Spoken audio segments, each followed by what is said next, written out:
Boa noite. O Globo Repórter está de volta. E neste primeiro programa de 2017, vamos embarcar juntos numa viagem fascinante. Líbano. 12 milhões de libaneses vivem hoje aqui no Brasil. Acredite, é quase o triplo da população de lá. Um país pequeno, tem a metade do tamanho de Sergipe, nosso menor estado. Mas guarda uma história gigantesca. 7.000 anos, 19 civilizações. Tudo eternizado em Baalbek, o maior complexo de templos pagãos do Oriente Médio. Luxo e fé na Mesquita Azul, a maior do país. Surpresa e encanto na Gruta de Geita, um espetáculo da natureza. E no alto desta colina, um pedacinho de Brasil que nós também vamos conhecer. O Líbano nos conquista pelas paisagens e pelos sabores, os mercados populares, a culinária fabulosa e os doces. Prepare-se, vamos mergulhar numa aventura mágica.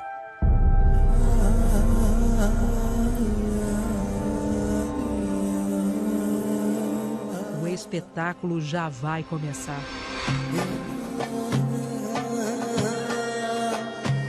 Poderia ter saído de um conto das Mil e Uma Noites. Poderia ter saído de um livro de história.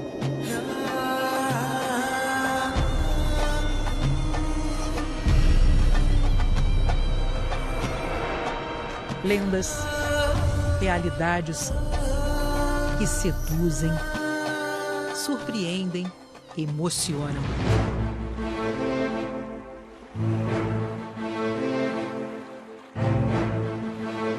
Estamos num país banhado pelas águas azuis do Mediterrâneo.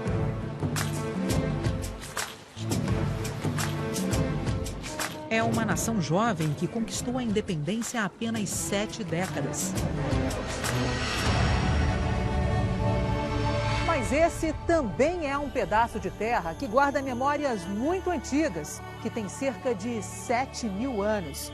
São cenários impressionantes. Vamos redescobrir o Líbano.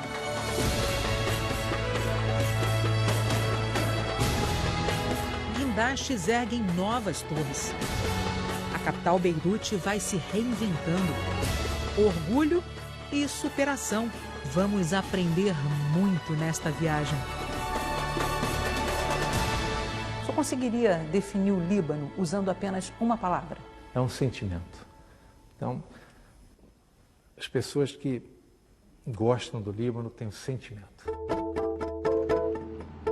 Poucos países no mundo têm a complexidade e a história que o Líbano tem. Em alguns momentos tão difíceis, né? De guerras civis, envolvimento de outras guerras na região. Mais de 10 anos já se passaram desde a última guerra. Pela 8ª vez, Beirute vai se reerguendo. Um ditado popular diz: essa é a cidade que insiste em não desaparecer. Lembra a ave fênix da mitologia grega que morria no fogo e renascia das próprias cinzas. Vestígios dos tempos romanos retomam um lugar de destaque na paisagem. E quantas memórias o Líbano guarda! O que existe logo ali diante de nós? Na poeira de tantos milênios, a história resiste. O tempo deixou marcas profundas nesse território. É como se a humanidade, ao longo dos séculos, tivesse escrito um livro aqui. Agora a gente traz você até Baalbek, um lugar onde o homem se sente muito pequeno. Do alto, bem do alto, nos surpreendemos ainda mais. Tudo é superlativo. Baalbek é um dos maiores complexos de templos pagãos da antiguidade. 19 civilizações deixaram um legado aqui. Primeiro foi cidade fenícia do deus Baal. E tantos povos depois virou colônia dos romanos que construíram essas joias da arquitetura. No centro da citadela, um altar se destaca. Para venerar os deuses, sacrifícios humanos aconteciam aqui. O Templo de Vênus nunca chegou a ser concluído. Em honra a Júpiter, foi erguido um dos maiores templos do mundo. Das 54 colunas originais, 6 ainda estão de pé, imponentes, com 20 metros de altura.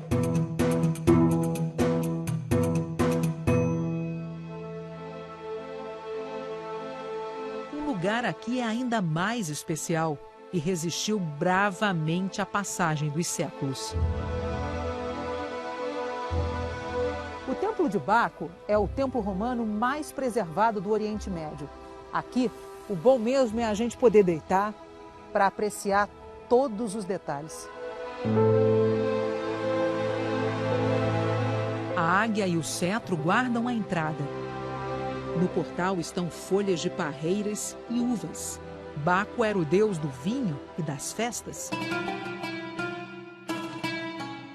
Com a flor da papoula se produzia o ópio, o alucinógeno tomado nas cerimônias em homenagem a Baco.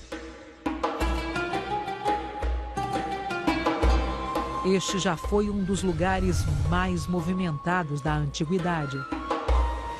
A gente fica só imaginando quantas maravilhas. A água da chuva escorria pela boca dos leões. Os detalhes esculpidos no alto das colunas ainda exercem fascínio.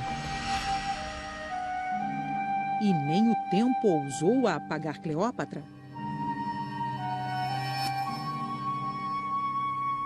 Entre tantas histórias, um mistério. Esses templos foram construídos sobre bases colossais. Mas como? Quem transportou essas pedras imensas até aqui? Como elas se encaixaram tão perfeitamente? Há quem diga que esta era uma terra de gigantes. Há também uma teoria cheia de controvérsia. Baalbek teria sido erguida sobre uma pista para aeronaves extraterrestres. Será? Tudo é tão enigmático como essa pedra. Repare no tamanho. É a maior pedra talhada do mundo. Tem quase 2.000 toneladas. E nem chegou a ser levada para a área dos templos. Mas o grande espetáculo é um capricho da natureza. O brilho da tarde encobre tudo.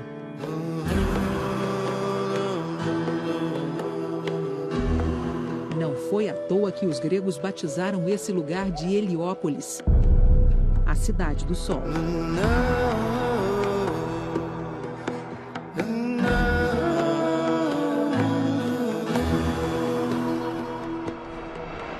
Civilizações, religiões, no Líbano elas sempre se encontram. Hoje nós temos um país que tem 18 religiões diferentes, muitas são cristãs, as outras são islâmicas. Essa criação que é o Líbano, delicada, é como um tapete de seda com desenhos muito complexos, clãs diferentes, de grupos diferentes e que convivem, eu diria, bastante bem.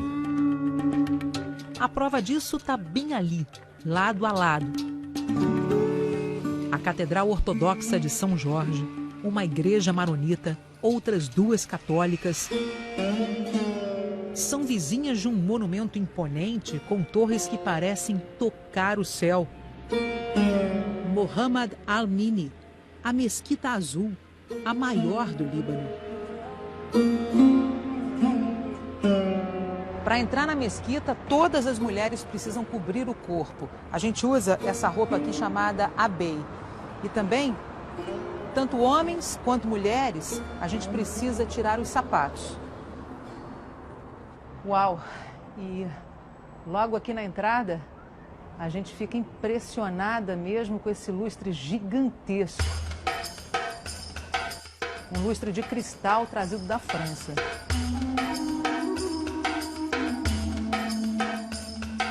Luxo e fé. Nas paredes, em letras douradas, trechos do Alcorão, o livro sagrado dos muçulmanos. O salão de orações é enorme, pode receber até 5.000 pessoas.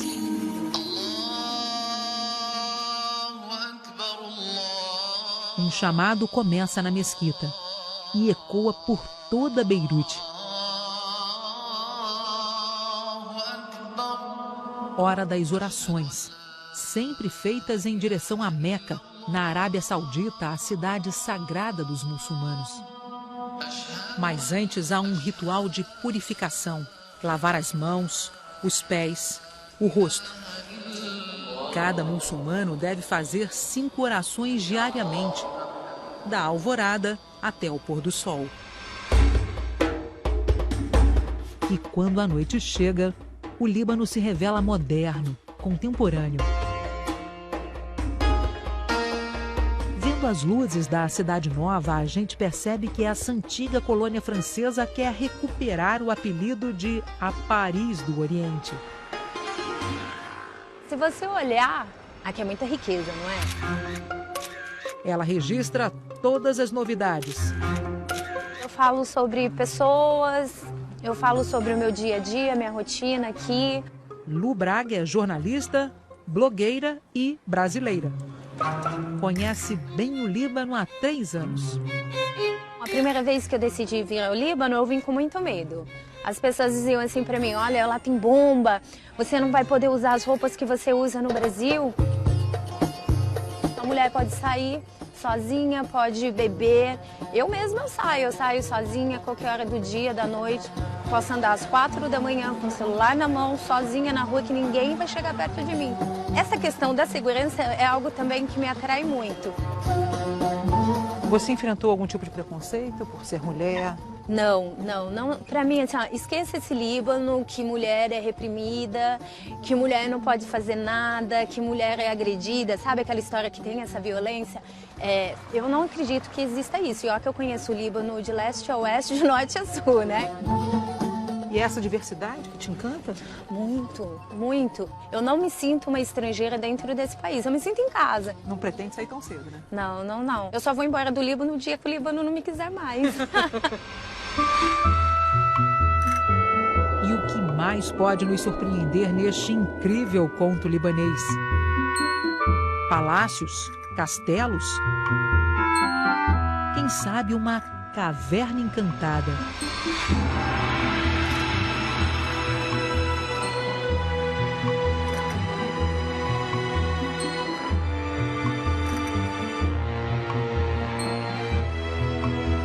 Geita é uma grande obra de arte esculpida pela natureza.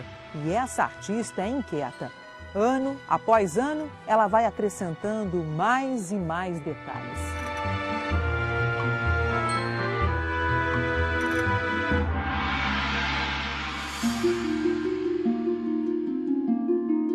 São cores, formas delicadas, difícil saber para onde olhar primeiro. Para os libaneses, a Gruta de Geita é a 8ª maravilha do mundo. A água escorre por fendas na rocha calcária. Gotas caem no mesmo lugar há milênios, formando esculturas que brotam do chão ou parecem sair do teto. Estaríamos diante de cogumelos gigantes? Essa caverna, que foi habitada na pré-história, guarda uma das maiores estalactites do mundo. Possui mais de 8 metros. I think it's very, very old. Ela tem razão. É um trabalho de erosão de milhões de anos. São 10 quilômetros no mundo à parte, mas nem adianta atirar moedas no Poço dos Desejos. Nós, visitantes, só podemos percorrer um desses quilômetros. Egeita tem 2 grutas interligadas. Há 6 anos, uma expedição descobriu uma nova galeria a 33 metros de profundidade. Para visitar a segunda gruta, a gente precisa pegar um barquinho, hein? Vamos lá, vamos nos abaixar. Ui!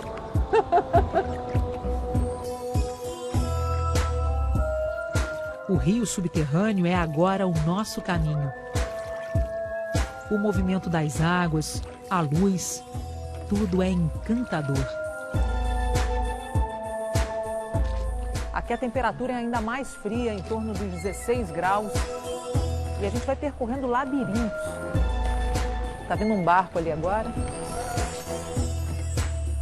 Esse salão aqui é imenso.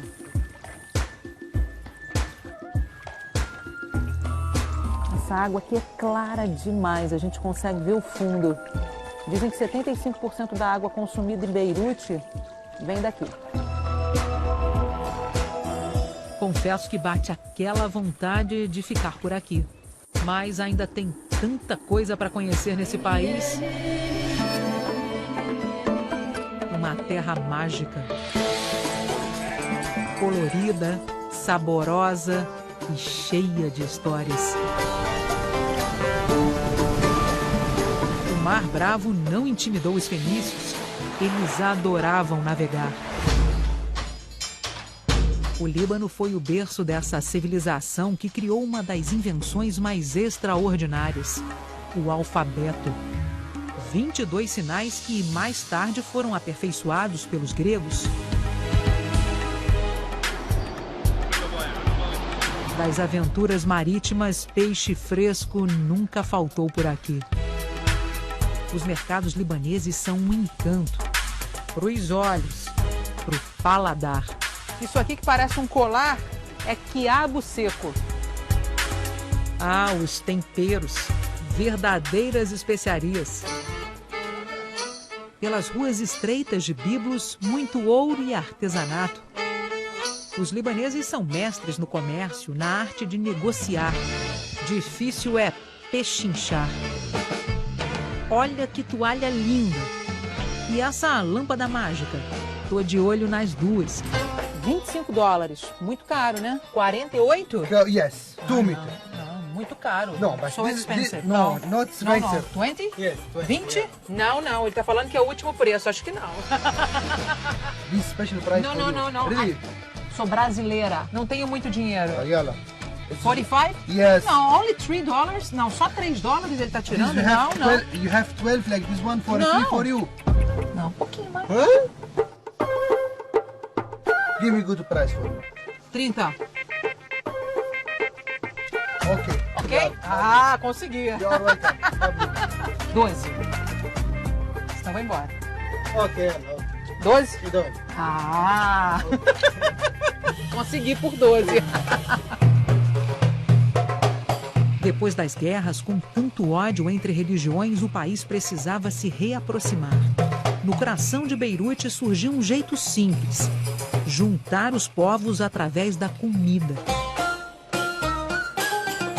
Uma feira livre com gente de todos os lugares, convivendo e vendendo produtos. Isso aqui é suco de romã, muito bom, docinho, não tem açúcar. E olha só como ela faz. Corta a fruta ao meio e espreme. Ah, detalhe, aqui é quase tudo orgânico, viu? Chega fresquinho das fazendas perto da capital. Eles são fazendeiros, eles produzem mel e eles trazem os favos aqui, ó, e extraem o mel na hora nessa máquina. Especial. Delicious. Curiosidades não faltam. Olha o tamanho desses ovos de avestruz. Ele está dizendo que com um ovo desse aqui, comem 12 pessoas. Nessa barraca aqui a gente encontra as tradicionais águas de flores do Líbano. A mais conhecida é a de flor de rosas. E o pessoal aqui usa muito como calda nas sobremesas, no café, nos chás.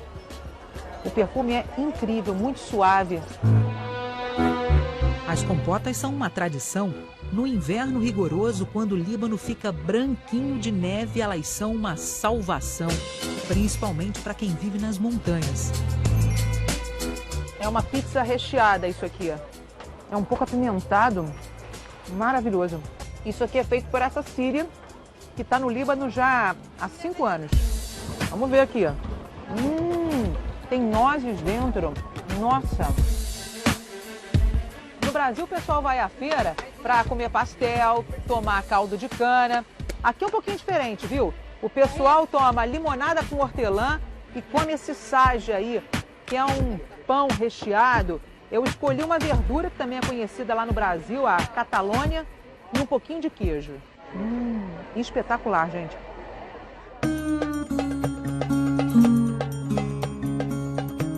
Essa é uma casa típica libanesa. Quem abriu as portas dela foi a Grácia. A Grácia morou 2 anos no Brasil. Olha, ela tá falando que a gente é bem-vindo aqui. Shukran, eu tô agradecendo. Grácia, como é que é a vida aqui no Líbano?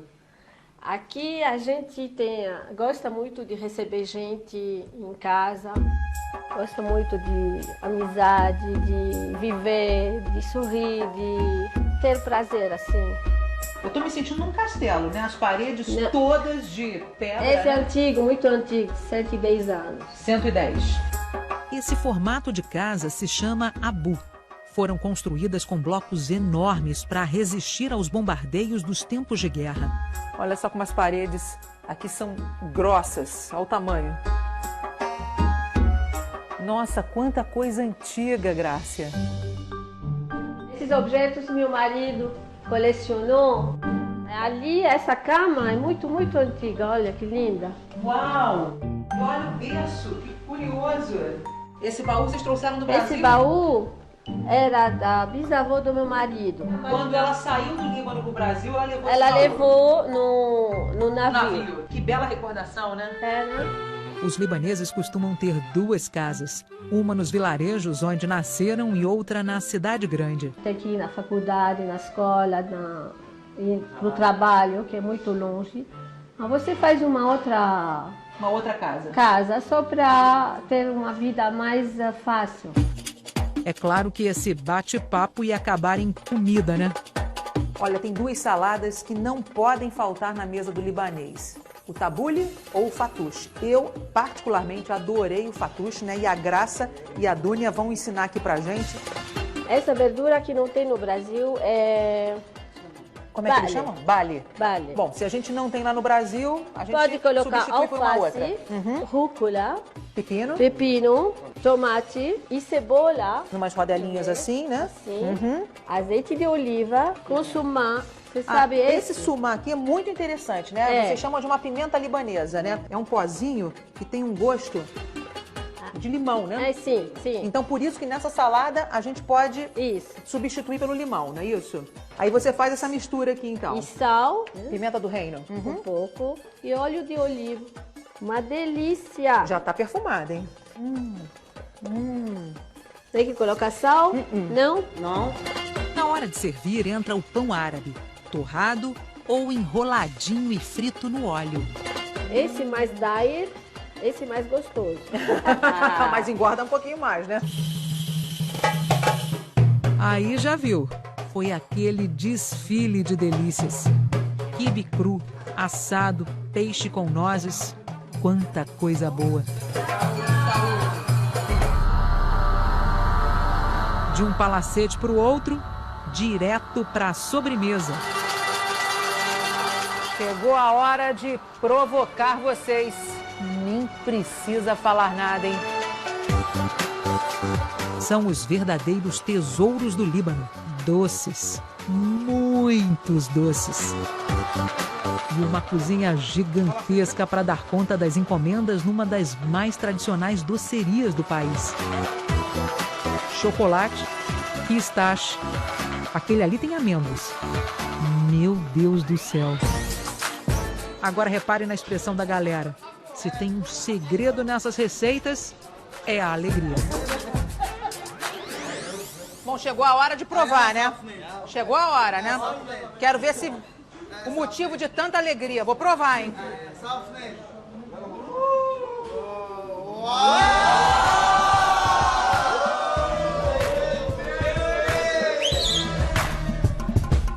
São quase 500 quilos de doces vendidos por dia. E será que alguém consegue só olhar? De jeito nenhum, porque nós fazemos os melhores. Pergunto qual o doce preferido do dono da loja. Todos eles. E quando você pensa que já viu de tudo...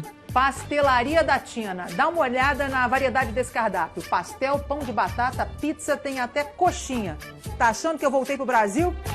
Ô, Cristina! Oi! Olha só, eu tô querendo um pastel de frango com palmito, pode ser? Pode ser.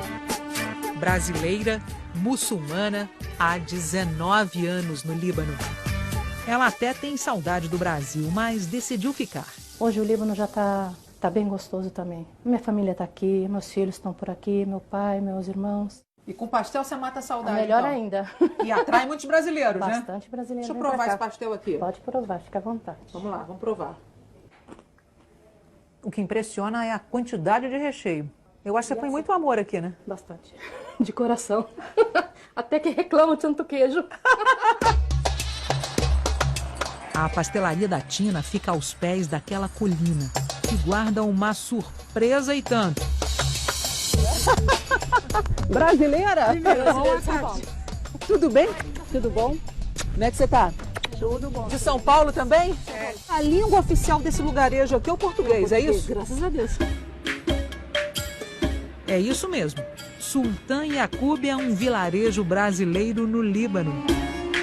Oi! Ele leva alunos pra escola. Olá! Aí, ó.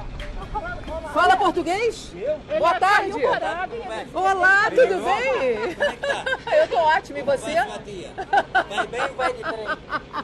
Você morou lá há muito tempo? 18 anos e 8 meses. Tem saudade do Brasil? Demais. Tudo brasileiro. É difícil uma casa que não tem brasileiro. E a comida? A comida também é brasileira ou é libanesa? Arroz e feijão. E tudo comprado no armazém da Lâmina. Em poucos minutos, as meninas já estão todas reunidas para um café. Esse é o nosso café tradicional, o café árabe mesmo. Tá um frio danado aqui, né? A gente tá de frente aqui para a Súbia, né? Que é o forno. Você tava me falando, a gente tava falando de felicidade, né? É isso. O que é felicidade, então? É a gente ver as nossas amigas brasileiras sentar aqui no meu banquinho, perto da Súbia, tomar um cafezinho. E para você, o que é? Essa paisagem maravilhosa que a gente tem ali atrás. Nesse finzinho de tarde, o sol deixa o vilarejo dourado, bem brasileiro. É hora de partir. Aquele abraço para vocês. Ah, mas não sem dar o recado do seu Mohamed. De quem que o senhor gosta, então? Do Sérgio Chapelin. Um abraço bem forte para ele, felicidade para ele, tudo de bom para ele. O senhor me emociona, seu Mohamed. Esse país alegre que estamos descobrindo sofreu com os horrores da guerra. Uma brasileira viveu tudo isso de perto. Que marcas os conflitos deixaram na vida libanesa? Veja a seguir.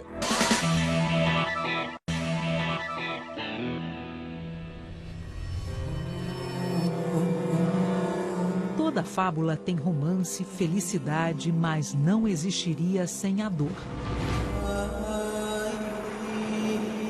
Quando eu cheguei aqui, o país estava totalmente destruído. Vi uns cachorros saindo de um daqueles escombros. E aí ele carregava um fêmur humano na boca. Foi uma cena que me chocou profundamente e que eu não vou esquecer. Zilda Naves, brasileira, testemunha de dias muito difíceis no Líbano.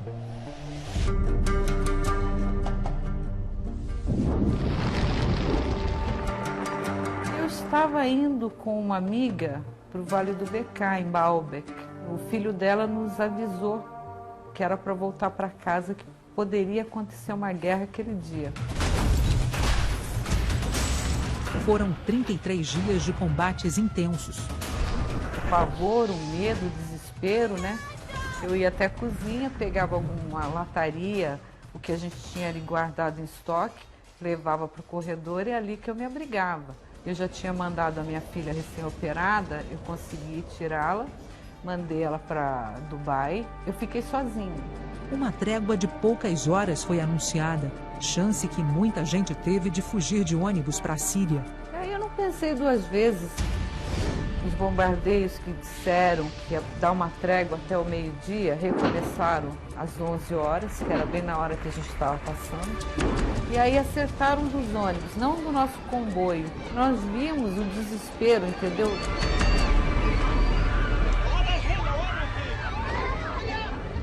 Quero ver quem vai primeiro. Mas ela não conseguiu ficar longe do Líbano. 2 anos depois da guerra, estava de volta. Refez a vida como guia de turismo e já tem netos. Tem gente que não entende muito o porquê dessa mulher ter ficado no Líbano depois de tanto sofrimento. Eu sofri muito. A minha alegria é poder mostrar às pessoas a alegria que eu vejo aqui, entendeu? Mas o que sobrou dos conflitos é inquietante. Tanques, destroços, amontoados numa cratera que ganhou o nome de Abismo. É um museu criado por uma força que divide opiniões pelo mundo. Hezbollah, que significa o Partido de Deus. O movimento armado surgiu na primeira metade da década de 1980 em resposta à invasão israelense no Líbano. Tornou-se um grupo militar e depois entrou também na cena política. Mas nem todas as nações enxergam o Hezbollah como um movimento de resistência legítimo. Seguindo as trincheiras, chegamos à entrada de um túnel. Chapas de ferro revestem as paredes. Essa é a primeira vez que uma equipe de televisão brasileira entra nesses túneis. Eles foram construídos para proteger os soldados durante os bombardeios. Aqui a gente vê até mesmo uma cozinha. Cerca de 7.000 homens se abrigaram aqui. Passaram dias e noites nesses labirintos. As notícias do conflito chegavam por um sistema de rádio. Já esse som não se escuta mais no Líbano. Os trilhos não levam a lugar algum. Essa era a estação de Riak. Hoje, aprisionada pelo tempo. O trem passou por aqui até o fim da década de 1970. A guerra interrompeu parte de uma das viagens mais românticas do mundo.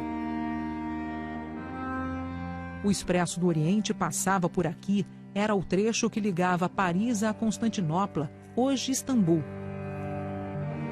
Isso foi o que sobrou.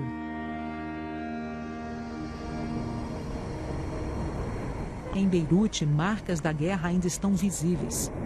Desde 1978, a ONU está na fronteira com Israel. Logo depois do fim da última guerra entre Líbano e Israel, a ONU criou uma força de paz para atuar exclusivamente no mar. Foi aí que o Brasil entrou nessa história. Há mais de 6 anos, a nossa Marinha cuida das ações de segurança em toda a costa libanesa. 246 militares estão a bordo da fragata Liberal. Cabe à Marinha Brasileira comandar 7 navios de 6 países diferentes. Nós apoiamos o governo do Líbano em impedir a entrada de armamento ilegal no território libanês por via marítima. Sem identificação, nenhum navio pode se aproximar.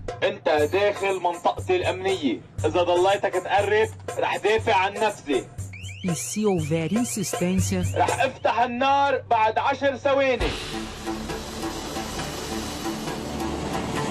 a força-tarefa vigia uma área de 17.000 quilômetros quadrados e treina a Marinha Libanesa para assumir todas essas funções no futuro. Entre o Líbano e Israel nunca houve um acordo de paz. O que existe é um cessar-fogo. Mas o importante é saber que a gente está contribuindo, de certa forma, com a paz, não só do Oriente Médio, mas contribuindo um pouco com a paz no mundo. Eu fico com os olhos cheios d'água, né? É verdade. O que te emociona mais? Poder ajudar todos. É o que essas crianças mais precisam nesse momento. Campo de refugiados sírios, 153 famílias vivem aqui. Os libaneses que no passado já se refugiaram na Síria, agora recebem os vizinhos. devastados por uma guerra que já dura 6 anos. Essas crianças não soltam as nossas mãos. O Líbano tem centenas de acampamentos como este aqui. Muitas terras foram invadidas pelos refugiados. Em outras, eles conseguiram autorização para erguer os assentamentos. Neste ponto aqui, aquele parque de diversões está chamando muito a nossa atenção. Ao mesmo tempo, ele está tão perto e tão longe dessas crianças.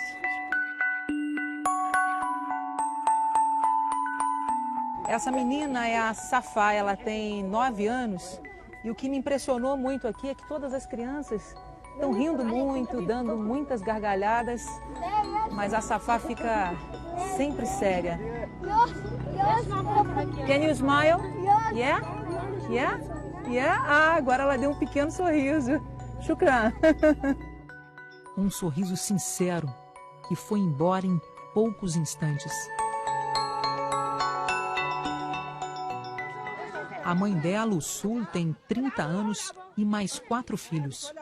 Com a farinha que ganha de doações, faz pão para distribuir para as crianças. Aqui reencontramos a Zilda. Ela faz parte de um grupo de brasileiras que ampara os refugiados. Eu também me sinto uma refugiada de guerra, porque em 2006 eu também tive que sair correndo, largar tudo que eu tinha e fugir com aquilo que eu tinha em mãos. O Líbano tem cerca de 4,5 milhões de habitantes e já recebeu mais de 1,5 milhão de sírios. É como se 66 milhões de estrangeiros viessem para o Brasil. Eles não pedem um brinquedo, gente, eles pedem roupa, eles pedem calçado para não passar frio. Olha, essa não é a primeira vez que eu visito um campo de refugiados, mas eu sempre fico me fazendo essa pergunta, né? Qual será o futuro dessas crianças?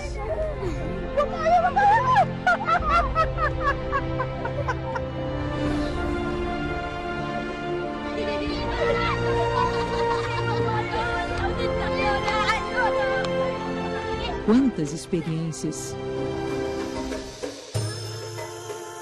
Numa viagem que pode mudar nosso pensamento sobre o Líbano. Viagem que faz do corpo poesia. Quando eu danço, é como se eu revivesse coisas que não são só dessa vida. Quem é essa misteriosa mulher que acende a chama do encanto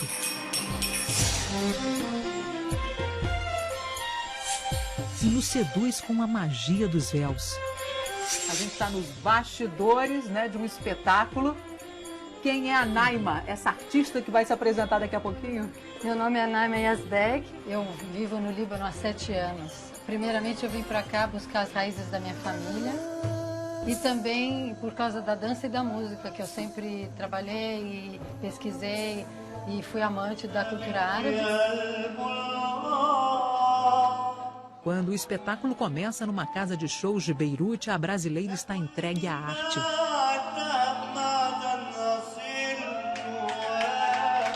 Uma coisa muito importante na música árabe, o tarab.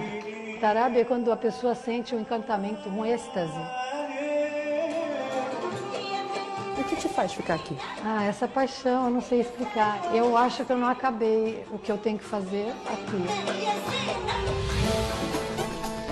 O mundo vai girando numa ciranda de idas e vindas. Hoje tem mais libaneses no Brasil do que no Líbano. Quando voltam e nos trazem com eles, surgem novas histórias de amor. O Líbano tem muita coisa gostosa. Os brasileiros têm que vir também. Eles vão gostar. Não adorou? Du! E aí, gostou? Gostei muito. Mais de 12 mil brasileiros escolheram ficar aqui. Um provérbio árabe diz: não é mérito o fato de não termos caído, e sim o de termos levantado todas as vezes que caímos. É como se fosse um pavão abrindo as asas. E volta a ser o Líbano bonito, o Líbano diverso que é hoje.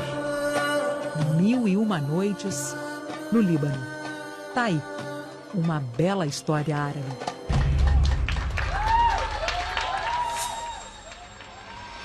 Boa noite.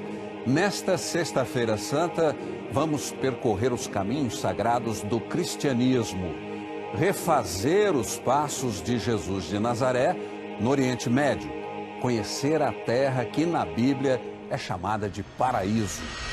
E quantas revelações! Uma passagem secreta nos levará ao lugar onde aconteceu o último encontro entre os apóstolos Pedro e Paulo. A magia da Floresta dos Cedros de Deus, um território que guarda os mais surpreendentes registros da história cristã.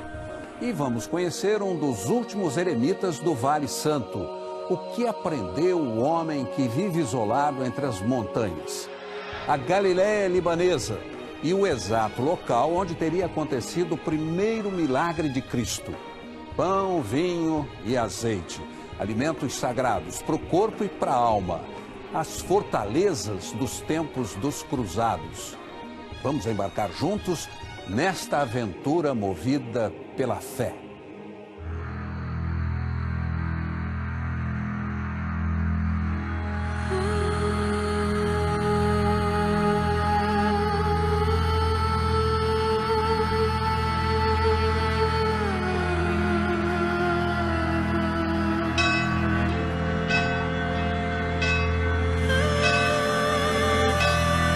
O Líbano, na Sagrada Escritura, ele é considerado como o paraíso sobre a terra. É uma jornada de revelações.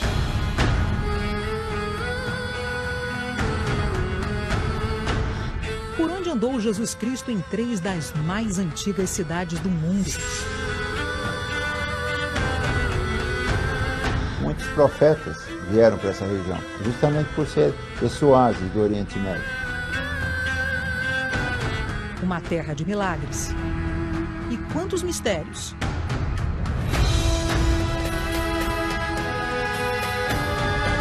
Você vai conhecer vestígios de um tempo que intriga estudiosos, que mexe com a imaginação, aguça a curiosidade. Prepare-se, você vai percorrer lugares que guardam milênios de história e que nos dão presentes, paisagens deslumbrantes, aprendizado e muita emoção. São caminhos considerados sagrados.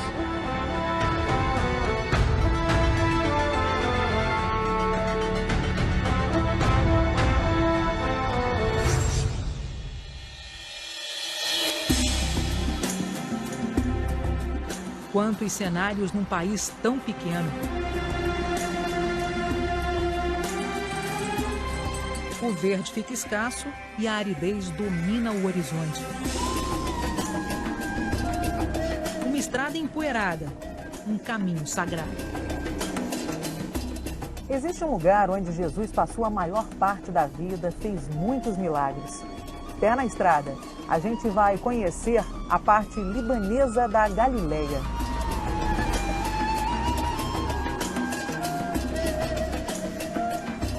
A Galiléia dos tempos de Cristo era extensa.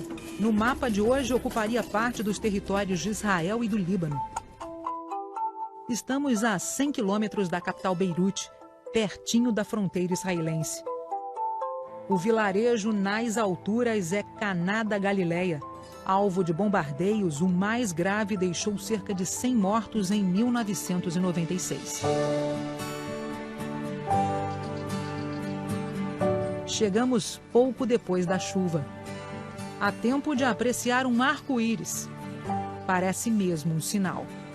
Ali está o Mar da Galiléia, lá em Israel. Sentado numa pedra, aproveitando a sombra de uma árvore, em muitos filmes bíblicos, Jesus aparece em cenários como este aqui. Dá até para imaginar. Bem-aventurados os puros de coração,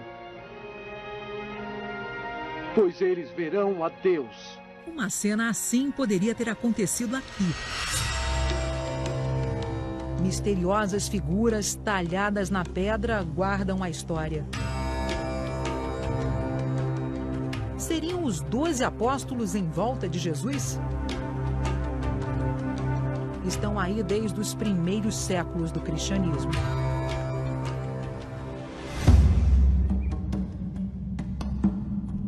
Essas encostas ficavam às margens de um curso d'água. No vale, hoje seco, passava o rio de Abraão.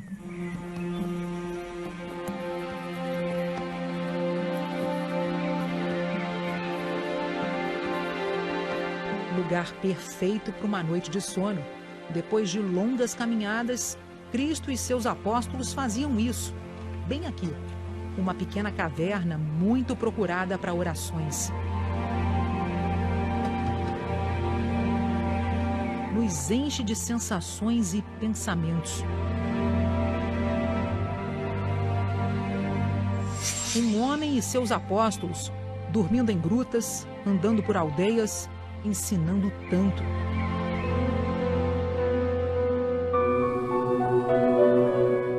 Um terreno simples, pequeno, cercado por algumas casas. Fica difícil imaginar o que teria acontecido aqui. Jesus, Maria e seus discípulos estavam numa festa de casamento. Eram as bodas de Caná, assim se chamava a noiva. Maria ficou sabendo que o vinho da festa havia acabado. Seria uma grande humilhação diante dos parentes. Ela então contou ao filho. Mulher, o que temos nós a fazer? Minha hora ainda não chegou.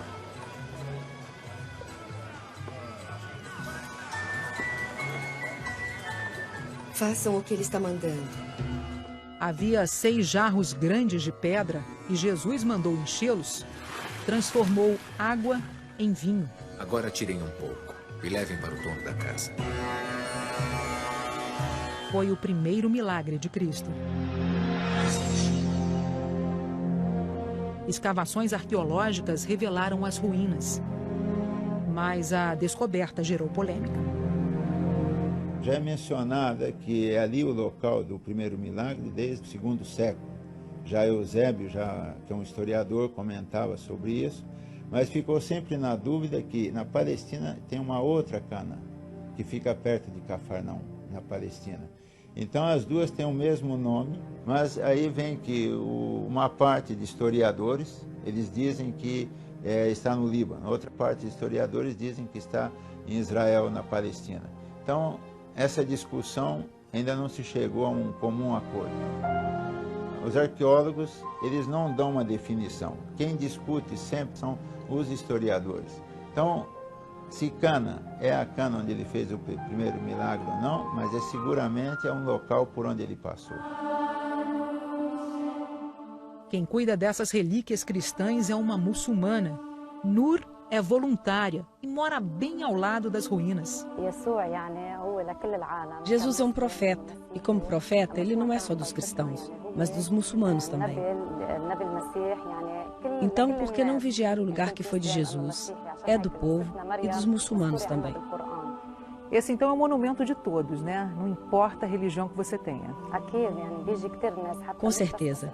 Todas as religiões vêm para cá ver onde Jesus fez o milagre, porque aqui é Caná da Galileia. A água que vira vinho.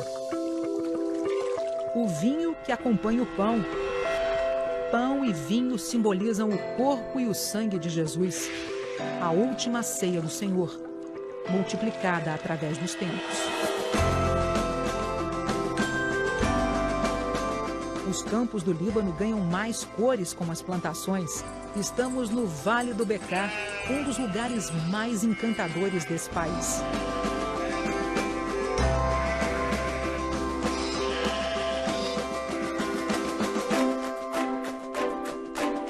O trigo vai brotando. Somos o grão de trigo que necessita morrer para poder dar seu fruto. As pequenas uvas ganham forma. Somos a uva que necessita ser espremida para poder dar o vinho que alegra a alma e faz o rosto brilhar. Casamento perfeito para o corpo e para a alma.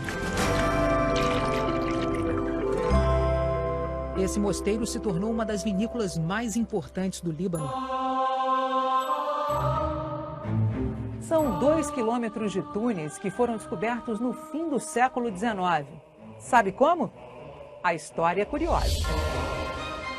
Uma raposa roubava as galinhas do mosteiro. Um dos padres decidiu seguir a raposa até o buraco onde ela se escondia. E, sem querer, acabou encontrando rotas subterrâneas do tempo dos romanos.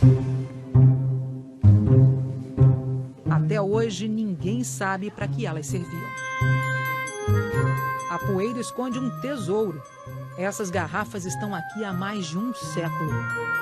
Os túneis mantêm a temperatura a 16 graus, ideal para o bom vinho. Você não consegue achar isso em nenhuma outra parte do Oriente Médio. Nós somos abençoados pelos céus de ter essas cavernas e todas essas vantagens que não existem em outros lugares. Ah, esse vinho, sozinho é um pecado. Mas Thérèse tem o acompanhamento perfeito. Faz um pão dos deuses. A chapa quente é o forno Sage. O pão fabuloso que sai dele leva o mesmo nome. Eu sei que você está olhando, tentando resistir, né? Te entendo muito bem.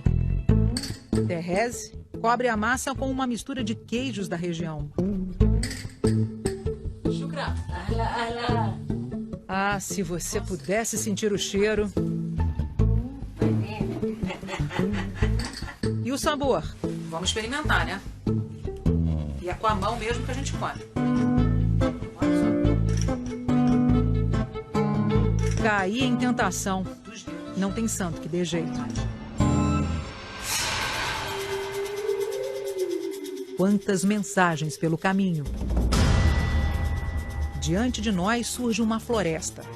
A floresta dos cedros de Deus.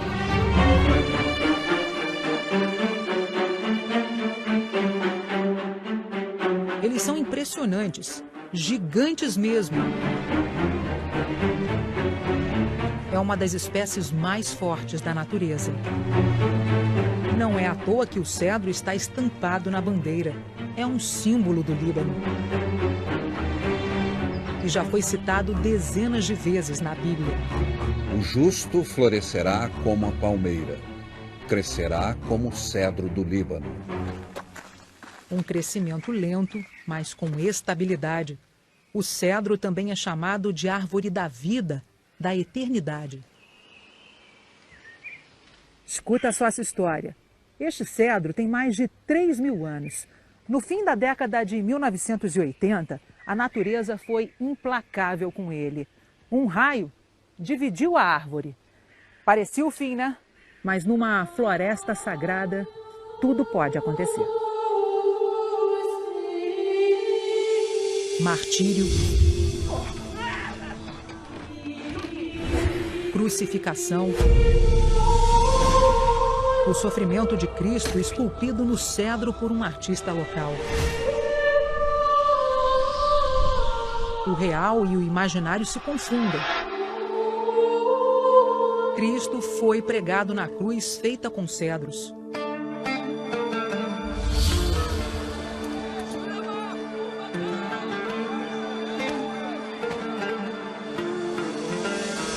O arame é uma referência clara à coroa de espinhos que Jesus usou. É um misto de fé e encanto. O poeta francês Alphonse de Lamartine disse: os cedros são os monumentos naturais mais célebres do universo. A religião, a poesia e a história igualmente os consagrou. São seres divinos sob a forma de árvores. Esse arco na rocha ganhou o nome de Janela para o Céu. Dá para entender o porquê, né? É como se a gente estivesse diante do paraíso.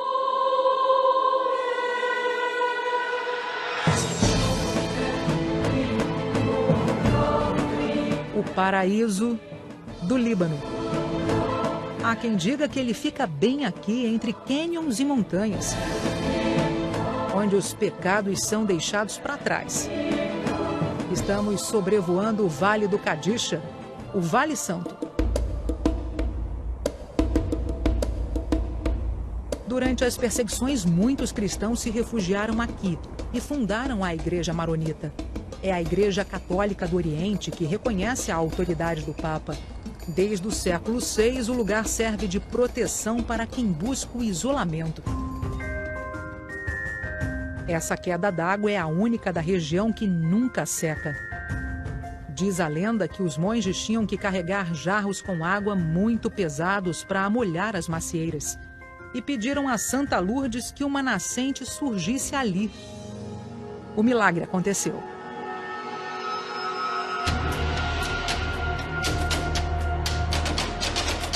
A estrada é cheia de curvas, é estreita e perigosa.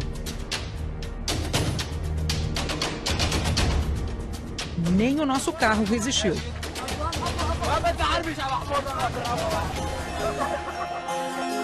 Mas falta pouco. Nosso destino está bem ali, encravado na pedra.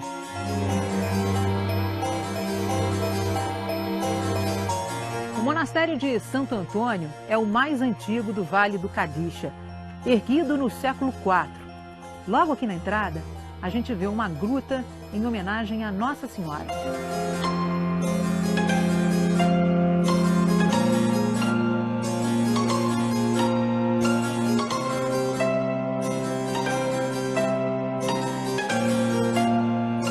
Pequenos cômodos sem qualquer luxo. Aqui os monges dormiam e faziam suas orações. 12 viveram aqui. É um convite à meditação. O silêncio dá tranquilidade, paz interior. Vem cá, dessa sacada aqui do monastério, a gente tem uma visão privilegiada e consegue ver oliveiras e cedros que foram replantados há quase 2 décadas. O mosteiro hoje está vazio, mas ainda há quem escolha o isolamento nessas paisagens. Estamos agora no Vale do Canobim. Hora de encarar uma trilha para tentar encontrar os últimos eremitas. Hoje, apenas 4 vivem nessa região. Nem todos aceitam conversar, mas a gente vai ver o que consegue.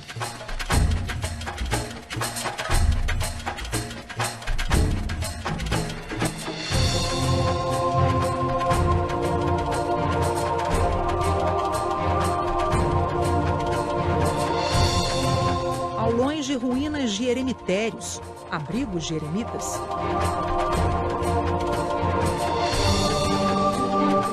Não somos os únicos que tentam encontrá-los.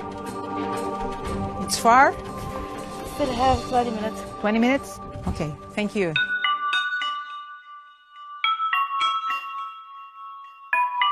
Uma pergunta não sai dos meus pensamentos. O que faz alguém escolher viver tão longe, distante de tudo e de todos?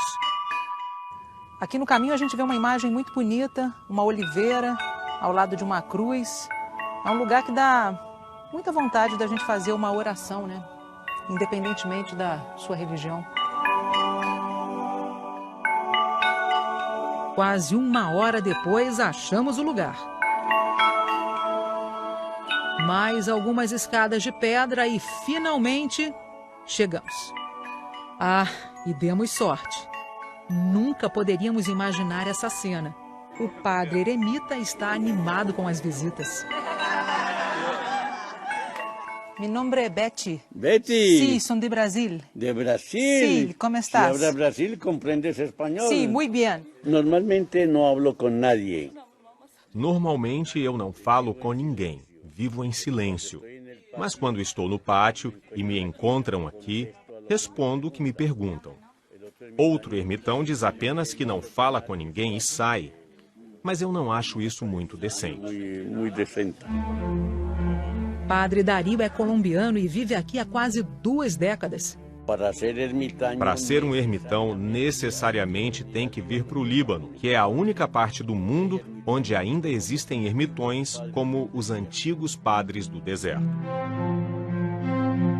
Ele conta tudo, sem cerimônias. 14 horas de oração. 3 para trabalhar, 2 para estudar e 5 para dormir. Eu como de meu huerto. Eu como da minha horta. Tem feijão, milho, batata, tenho de tudo para comer. Tudo é mais simples e mais difícil do que parece. Esse aqui é o quarto do Padre Dario. É uma espécie de uma gruta, um lugar pequeno. escuro. Ele dorme sobre uma superfície bem dura. Aqui a gente vê papelão, isopor, uma tábua e uma espécie de rede.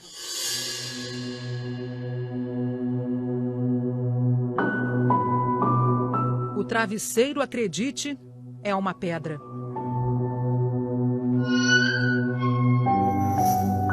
Nesse eremitério há 2 capelas. Numa delas, as pessoas deixam mensagens, pedidos. Te sentes feliz acá? Aqui, totalmente feliz. É bonito de ver os jovens dividindo a alegria com o velho eremita. E que conselho ele nos dá. Que vivam uma vida comum de maneira extraordinária. Sabe as perguntas que me afligiam pelo caminho? Esqueçam. No isolamento, o Padre Dario encontrou a sabedoria.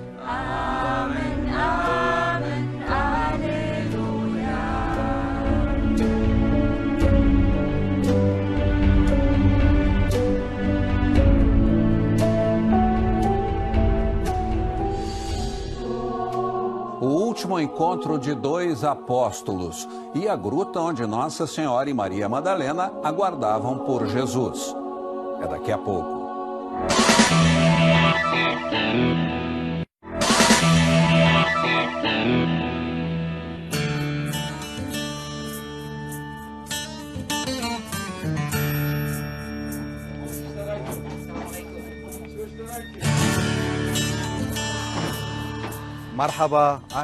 Sejam bem-vindos à cidade de Sidom, cidade das civilizações e da história, cidade antiga de 7.000 anos. Todas as civilizações históricas passaram por aqui.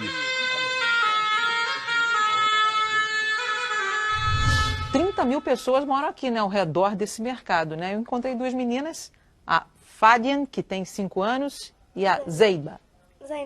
Zainab, é difícil falar. A Fadian tem 5 anos e ela tem 8. Crianças percorrendo a história. Foi por esses becos estreitos, pelos labirintos cor de terra que Jesus de Nazaré caminhou.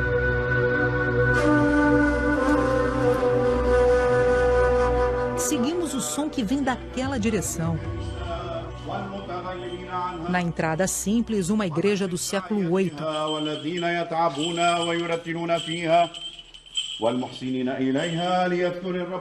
E é domingo, dia de missa. Aqui encontramos uma raridade. Erguida em homenagem a São Nicolau, a igreja é metade ortodoxa, metade católica. Nós tivemos que percorrer alguns becos escuros para chegar do outro lado da igreja. Essa aqui é a entrada da parte católica. Uma porta está trancada aqui, tem um cadeado, mas por uma fresta a gente vê muito material de construção. A igreja está passando por uma restauração. Preservar é mais do que fé. A igreja de São Nicolau guarda uma preciosidade. No século I, essa era a casa do apóstolo Pedro. Os relatos antigos dizem que aqui aconteceu um encontro muito importante entre Pedro e Paulo, outro apóstolo de Cristo. Foi uma despedida, a última vez em que os dois estiveram juntos. O ano era 58. Os apóstolos de Cristo estavam sendo perseguidos. Paulo acabou virando prisioneiro. No caminho até Roma, o navio parou no porto de Sidom. E Paulo pediu aos centuriões para rever, pela última vez, o amigo Pedro. Paulo percorreu uma passagem secreta que atravessava as muralhas de Sidom e saiu bem aqui, na casa de Pedro. É uma galeria muito estreita que foi desativada em 1975 numa das guerras do Líbano. Os cristãos também usaram essa passagem secreta para fugir das perseguições religiosas.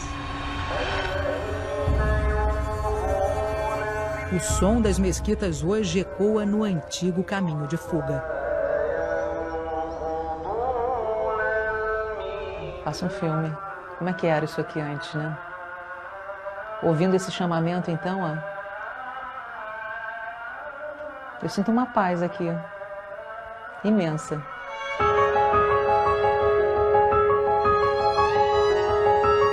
O que foi dito aqui entre os apóstolos nunca se soube.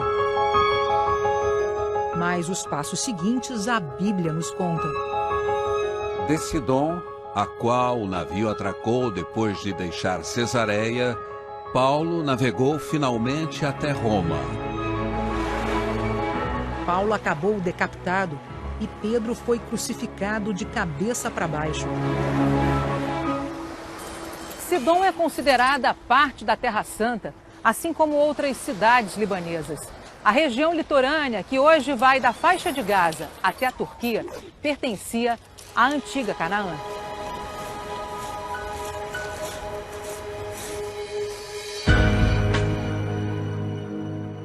Nas montanhas, acima de Sidom, os destinos sagrados nos trazem a Magadush.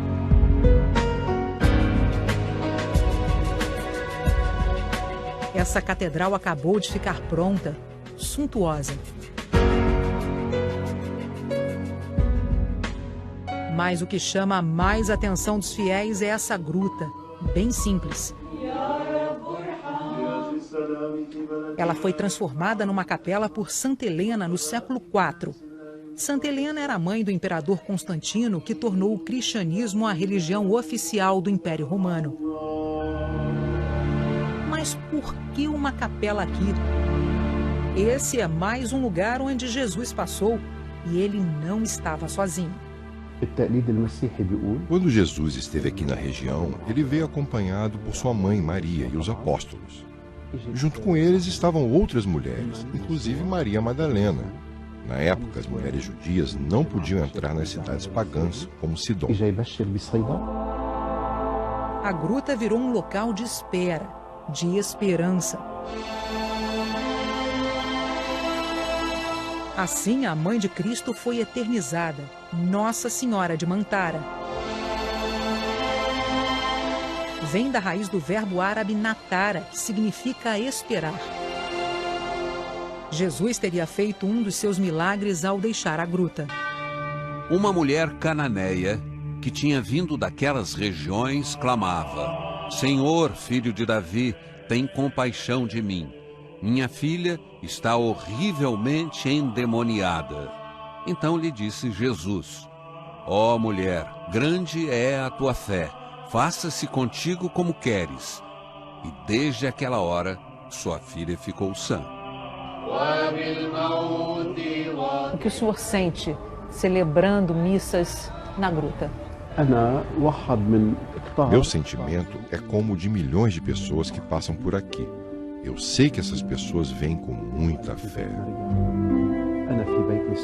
Aqui vêm cristãos e também muçulmanos. Porque Maria também é uma personagem importante no Alcorão. Isso é bíblico. Maria e Jesus estiveram nessa região. Os arqueólogos pesquisaram e comprovaram. É parte da história.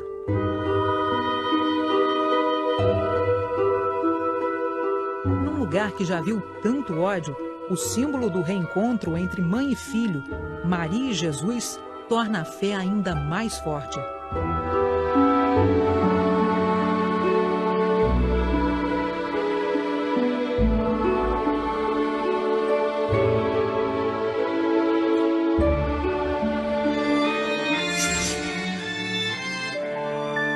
O que você está vendo é um milagre da natureza. Muito antes de Cristo, elas já estavam aqui. São as Irmãs Oliveiras, 6.000 anos de vida. Estão entre as árvores mais antigas do mundo. É como um calendário milenar. Os troncos retorcidos guardam a passagem do tempo. Seus ramos simbolizam a paz. Seriam as árvores de Noé? 40 dias e 40 noites depois do dilúvio, Noé enviou uma pomba em busca de terra firme. Ao entardecer, quando a pomba retornou para ele, trouxe em seu bico uma folha nova de oliveira. Assim, Noé ficou sabendo que as águas tinham escoado da superfície da Terra.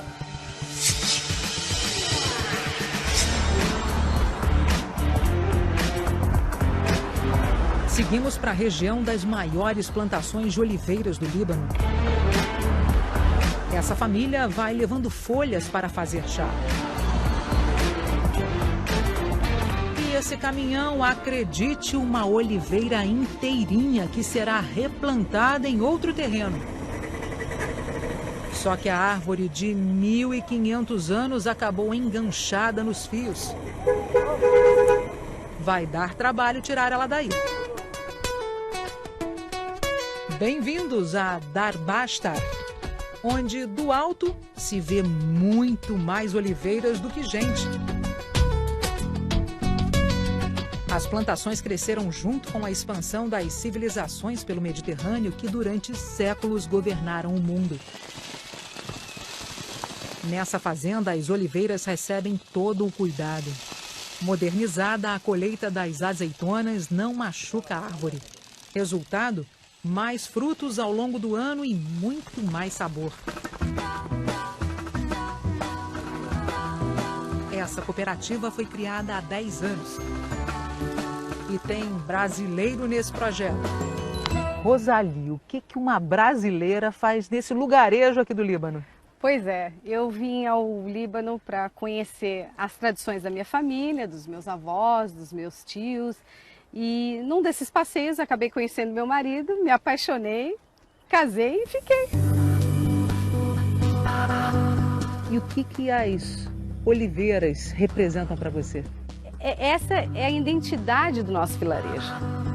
As oliveiras são uma herança dos nossos antepassados, eles cuidaram e viveram através dos lucros dessas oliveiras. E a gente agora, essa nova geração, tenta manter essa tradição.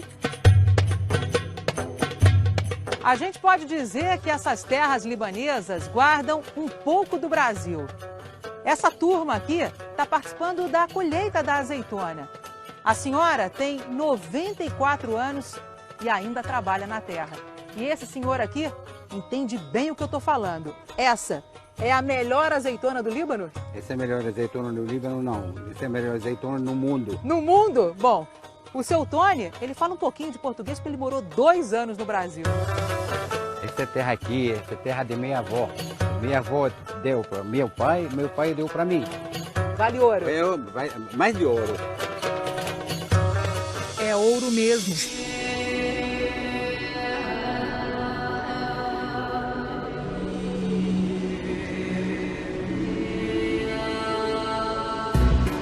Os frutos são processados nessa pequena fábrica até extrair o mais puro azeite. Santo azeite. Na Bíblia, ele é o símbolo da presença do Espírito Santo. A cidade de Darbastar colhe por volta de 4.000 a 5.000 toneladas de azeitona por ano. E a cooperativa é responsável por 50% dessa colheita, cerca de 2.500 toneladas por ano. O azeite dessa cooperativa já ganhou 2 vezes o prêmio de melhor do Líbano. Nessa produção, tudo se aproveita. A casca e o caroço viram uma espécie de lenha. Daqui também sai uma receita milenar. Seu Jorge bate a massa. Ele aprendeu com os antepassados. Está fazendo sabão de óleo de oliva, usado bem antes dos tempos de Cristo. As ruínas de uma fábrica do século XVII foram descobertas há 20 anos na cidade de Sidom. O lugar foi restaurado e virou museu. Os brasões usados pelas famílias produtoras estão aqui. Se o óleo de oliva já era usado para prevenir doenças cardíacas, o sabão feito com esse produto também virava um remédio. E várias essências aumentavam o poder medicinal. A mais usada tinha óleo de louro, que evitava infecções.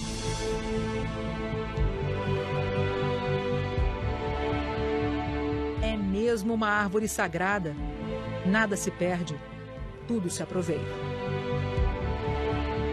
A oliveira vive por anos, milhões de anos, e continua dando azeitona. No fundo, me diga você, quando você chegou aqui, entrou e caminhou no meio dessas oliveiras, você não sentiu algo especial? Eu acho que é abençoado, eu acho que é abençoado.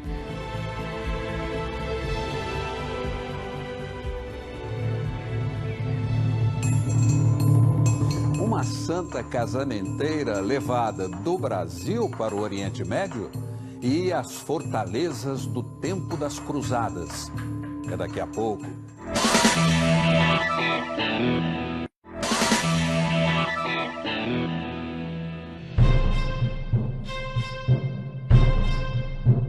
A cidade de Tiro resplandece pela manhã.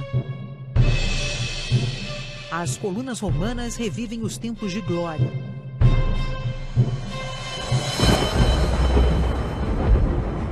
No Líbano, o passado resiste à fúria do tempo. Diante do mais belo azul turquesa. 2 cidades, 2 castelos. Em comum, memórias da Idade Média, da época das Cruzadas. Homens de branco com a cruz vermelha estampada no peito. Uma mistura de guerra, peregrinação e penitência. De um lado, cristãos. Do outro, muçulmanos que dominavam a Terra Santa e outras regiões do Oriente Médio. Os cristãos acreditavam que, participando dessa luta, teriam os pecados perdoados.